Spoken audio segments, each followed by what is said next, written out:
मेरे बच्चे, अपनी पूरी क्षमता का उपयोग करो। हार मत मानो, क्योंकि मैंने तुम्हें चुना है। तुम्हारे अंदर के उत्साह कम करने वाले बहुत मिलेंगे, किंतु तुम्हारे कठिन परिश्रम को देखते हुए तुम्हें प्रोत्साहन करने वाला कुछ ही लोग मिलेंगे। इसलिए व्यक्ति अपनी सोचने समझने की क्षमता को क्रोध में ना खोएं। इसलिए कह रहा हूं कि क्रोध करने के लिए पहले स्वयं को ठीक करो और देखो कि क्रोधित व्यक्ति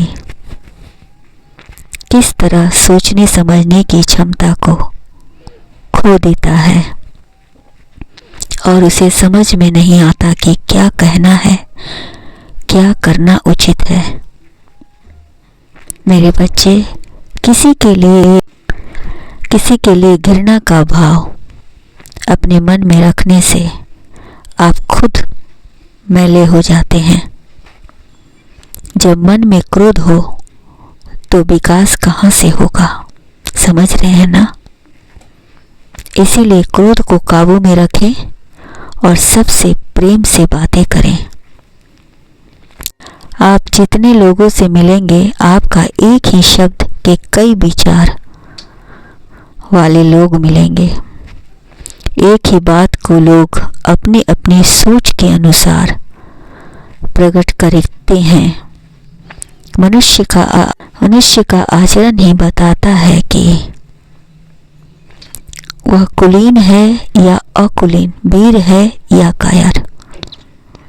अपने मन और विचारों को अशुद्धता न होने दे, शुद्ध ही रहने दे।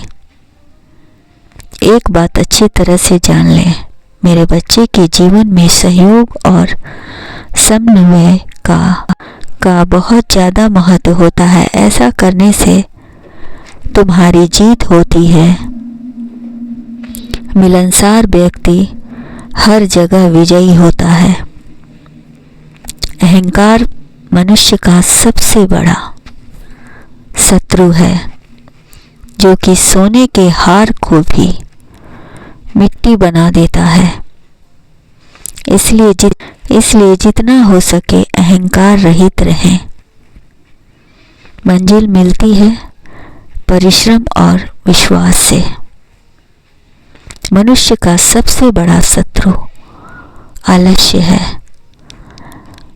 मनुष्य का सबसे बड़ा मित्र परिश्रम होता है, क्योंकि परिश्रम करने वाला कभी दुखी नहीं रहता और कड़ी परिश्रम के बल पर वह अपने मनपसंद मंजिल को प्राप्त करता है। इसलिए सब धोखा दे सकते हैं, परंतु आपका परिश्रम आपको कभी निराश नहीं करेगा। मेरे बच्चे, तुम्हें मनचाही मंजिल चाहिए तो संघर्ष करने से कभी मत डरना। संघर्ष की राहों से गुजरते हुए ही परिश्रम के गुल खिलते हैं। तभी मनुष्य मनचाहा फल प्राप्त करता है। मेरे बच्चे, जीवन में सदैव आगे बढ़ना, तभी तुम्हारा कल्याण होगा।